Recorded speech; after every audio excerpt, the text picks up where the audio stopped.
Hola, mi nombre es Marcela Gallo Fernández, soy médica cirujana y postítulo en Sexología Clínica y Terapia Sexual, y esto es Sexo Conciencia.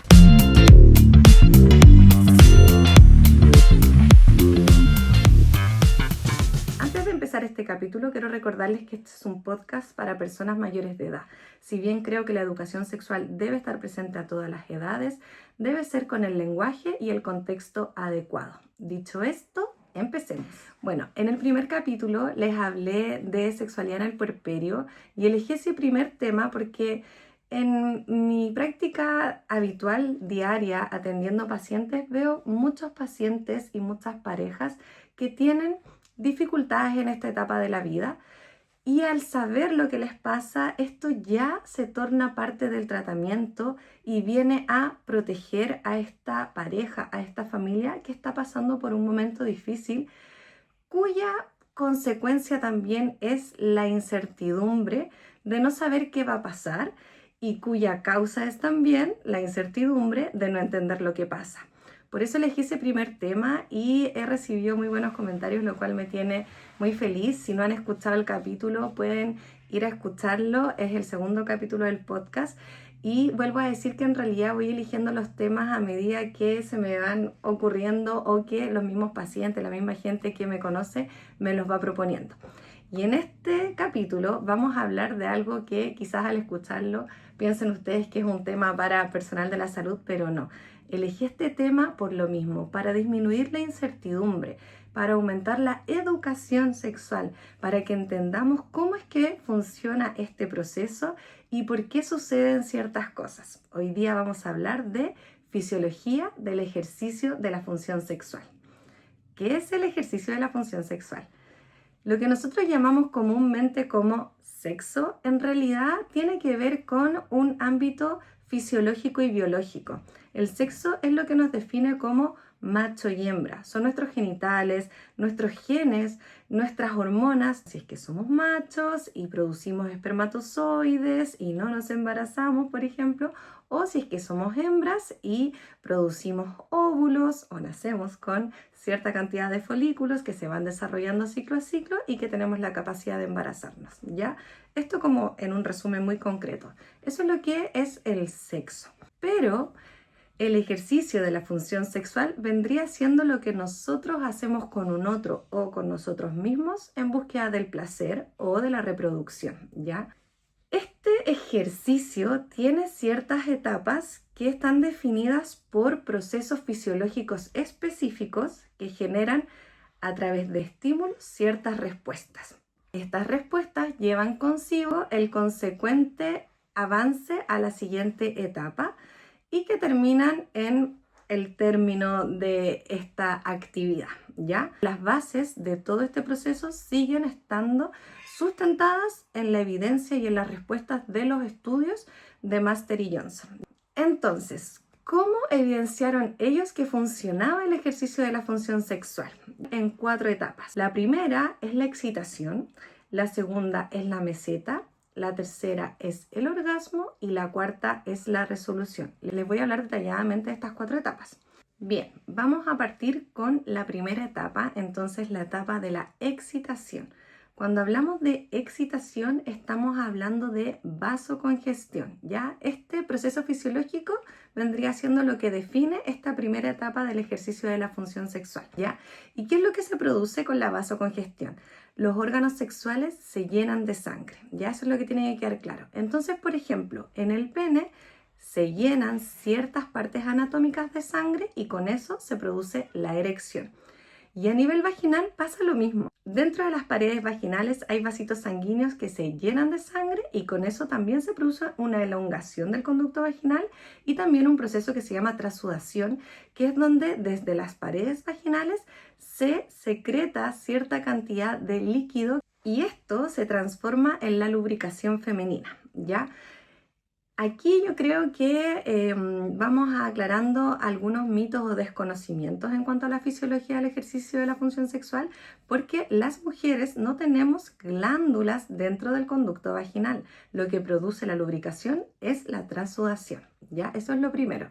Además de la erección del pene y de la elongación de la vagina y de la transudación, se produce también vasocongestión de los pezones, donde también hay enrojecimiento y erección del pezón, y también hay enrojecimiento de la piel. Ya todo esto por la vasocongestión. Segunda etapa. La segunda etapa vendría siendo la meseta. En la meseta, todos estos procesos fisiológicos ya se alcanzaron un pic máximo y viene la etapa preorgásmica. En esta etapa, lo que más se reconoce, y si pudiéramos decirlo en una palabra, sería enrojecimiento. Tenemos la piel enrojecida, tenemos los genitales enrojecidos, tenemos los pechos enrojecidos, y esto se vio en este laboratorio de Master Johnson. Por ejemplo, en las nulíparas se define como un color rojizo brillante y en las multíparas como un color más violáceo, ¿ya? Y aquí también torna vital importancia, especialmente para nosotros los sexólogos y para la terapia de algunas disfunciones, las sensaciones premonitorias del orgasmo. La respuesta del orgasmo puede asociarse también a la respuesta de orinar o defecar. No se ofendan con lo que estoy diciendo, ya les voy a explicar. Tanto para orinar como para defecar tenemos que tener un estímulo inconsciente y también un estímulo consciente, ¿ya? Nosotros sentimos la sensación de que queremos orinar y de que queremos defecar y entonces decidimos hacerlo y vamos al baño y entonces hacemos el esfuerzo necesario para la respuesta de orinar y defecar. Con el orgasmo pasa más o menos lo mismo. Tenemos un estímulo inconsciente de que va a venir el orgasmo, pero podemos tener la decisión de dejarnos llevar hacia el orgasmo o de retener un poquito esta respuesta y seguir el encuentro o el ejercicio de la función sexual y esperarnos un poquito más, bajamos un poquito los niveles de excitación y luego continuamos con el juego, etc. Y después, cuando vuelven estas sensaciones premonitorias del orgasmo, podemos decidir nuevamente si es que queremos dejarnos liberar al orgasmo o no. ¿Por qué toco tanto este tema y con tanta especificación? En patologías como la eyaculación precoz o la eyaculación retardada, estas premoniciones del orgasmo son importantes, especialmente la eyaculación precoz. Parte de la terapia que nosotros dejamos como sexólogos tiene que ver con esto, con la capacidad, 1, de reconocer estas sensaciones y con 2, la capacidad de retener el orgasmo, ¿ya? Para esto es importante distintas respuestas fisiológicas y en esto se enfoca la terapia. Por eso aquí también quiero decir una cosita, si me lo permiten.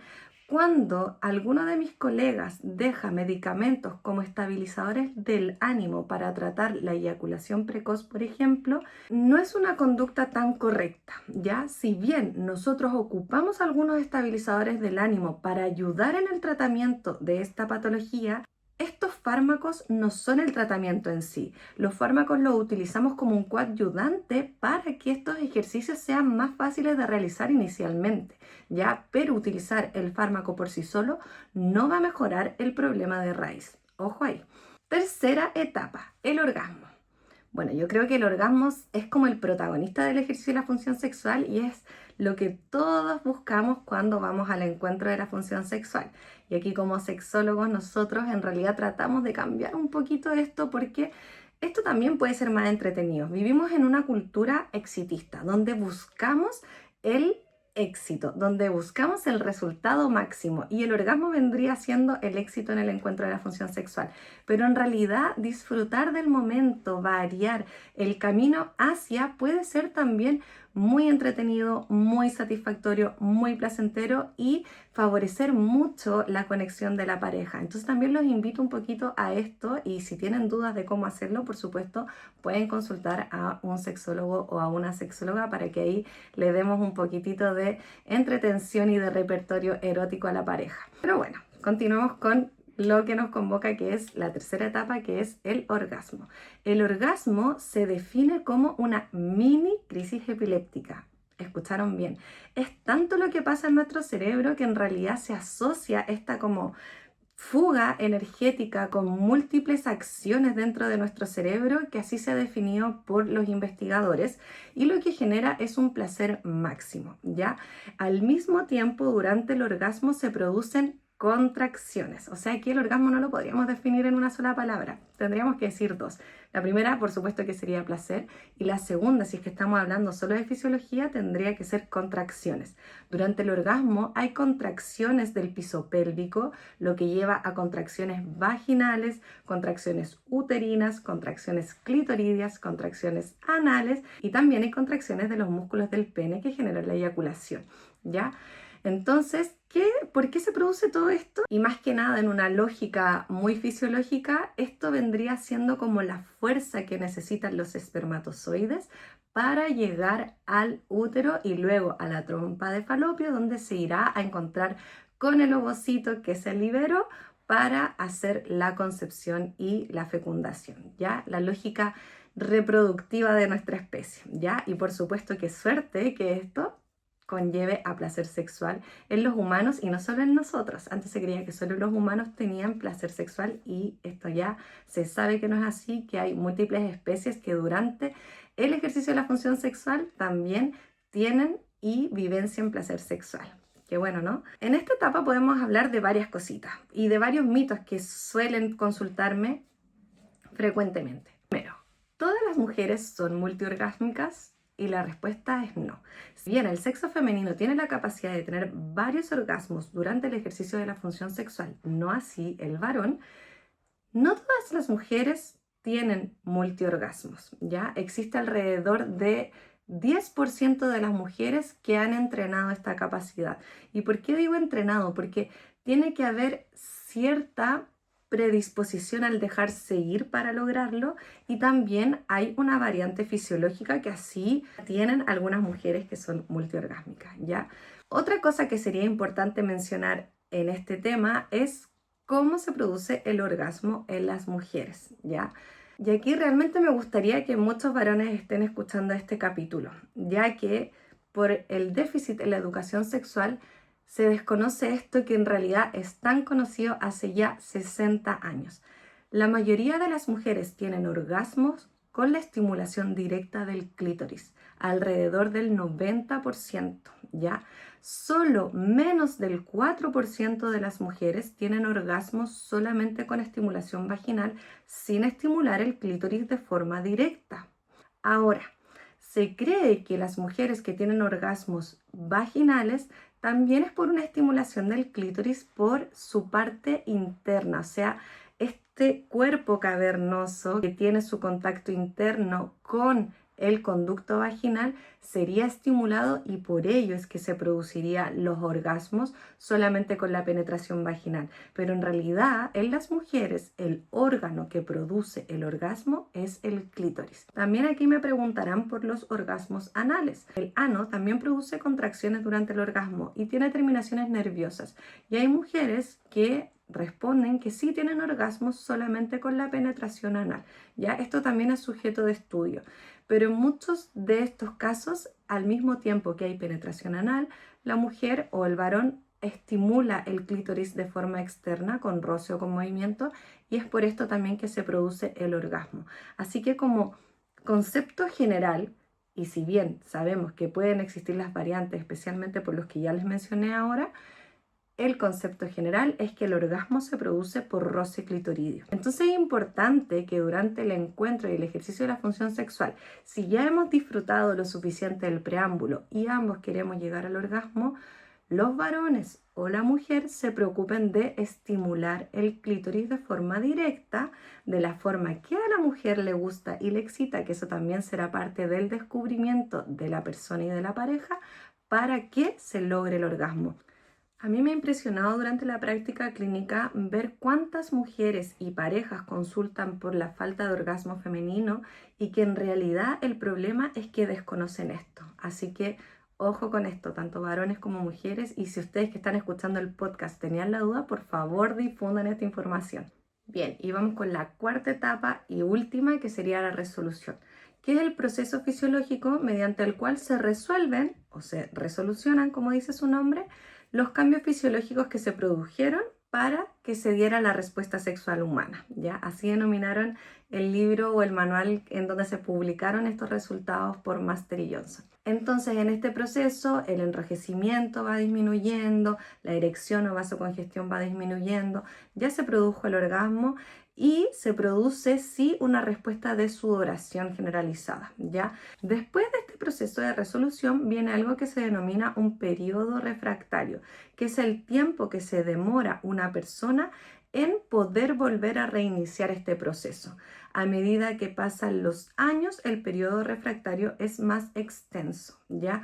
A veces cuando se es más joven, el periodo refractario puede ser horas, por lo tanto uno puede tener un encuentro sexual en un momento y horas después volver a repetir el encuentro sexual, y esto está un poco más determinado por el varón, ¿ya? Y cuando pasan los años, el periodo refractario a veces es más extenso, por lo tanto pueden pasar días en que se pueda volver a producir todos los cambios para que se dé el ejercicio de la función sexual, ¿ya?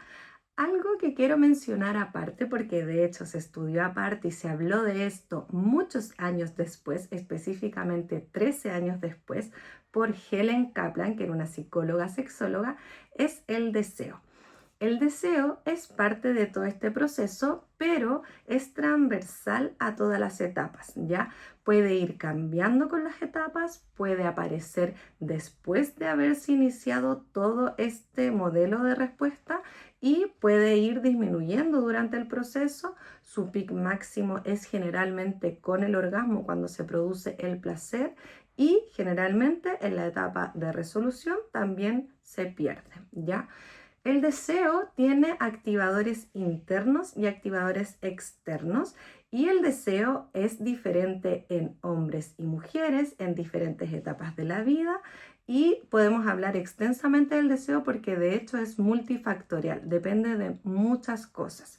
En cuanto a los activadores externos, tenemos los órganos de los sentidos, el olfato, el gusto, lo visual, lo táctil, ¿ya? Y por eso es importante que la pareja tenga un repertorio erótico que incluya los órganos de los sentidos. Y por otro lado, los estimuladores internos vendrían siendo los pensamientos y fantasías y todo lo contextual que se relaciona a la pareja o a lo que se nos está ocurriendo en este momento que puede estimular el deseo, ¿ya? Y aquí menciono especialmente esto porque se ha visto diferencia tanto en el varón como en la mujer en cuanto a la respuesta del deseo. En general, los varones tienen un deseo que es más activado por lo visual y las mujeres tienen un deseo más activado por lo fantasioso. Es por esto que es diferente la respuesta en cuanto a lo erótico y, por ejemplo, una película pornográfica. El porno tiene esto que es mucho más concreto y visual, que suele excitar más a los varones, y estoy generalizando, aquí también hay una variabilidad persona a persona, pero insisto, son lo que han visto los estudios, también estamos hablando de estudios que empezaron hace 60 años atrás, pero en general esto es lo que se ve.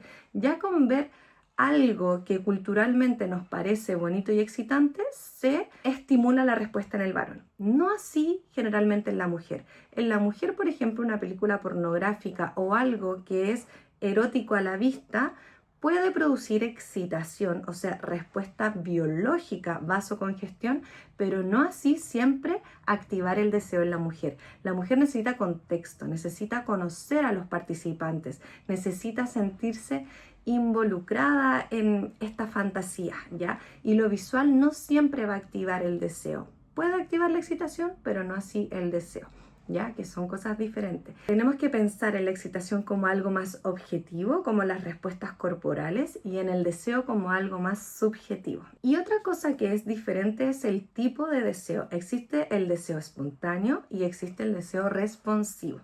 El deseo espontáneo es aquel que se produce espontáneamente y es mucho menos frecuente con el paso de los años, y también es mucho menos frecuente el sexo femenino, ¿ya? está asociado más al sexo masculino porque también culturalmente están más expuestos a estímulos sexuales, ¿ya? Tanto las redes sociales como el ambiente en el que se desenvuelven los varones es más erótico, tiene más estímulos visuales en cuanto a los cuerpos, por ejemplo, o en cuanto al lenguaje sexual, no así en la mujer, que si bien hoy en día hay más apertura con el tema, sigue siendo muy tabú, ¿ya?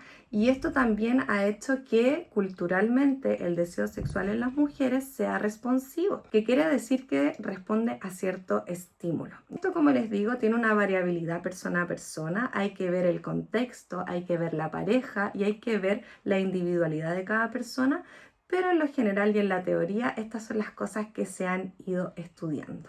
Bueno, este fue el capítulo de hoy. La idea es que con la comprensión de este proceso puedan disfrutar un poquito más de esta relación de pareja, más que del encuentro sexual en sí. Muchas veces el no saber todo esto lleva a conflictos de pareja. Y la razón por la que elegí este tema y explicarles un poquito cómo funciona todo es para que puedan entenderse mutuamente y puedan disfrutar más de este momento íntimo que deciden tener con esta persona especial. Si alguien en este capítulo se dio cuenta de que tiene alguna dificultad en su sexualidad o en el ejercicio de la función sexual, les recomiendo consultar con el especialista adecuado.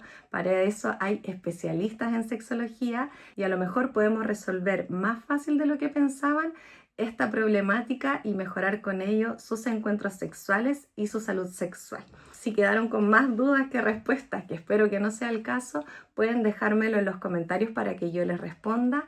Y los dejo invitados a seguir escuchando y siguiendo este podcast para conocer más acerca de la sexualidad humana, a escuchar los próximos capítulos, a seguirme en las redes sociales dra.marcelagallofernández o las redes sociales de este podcast también, Sexo Conciencia.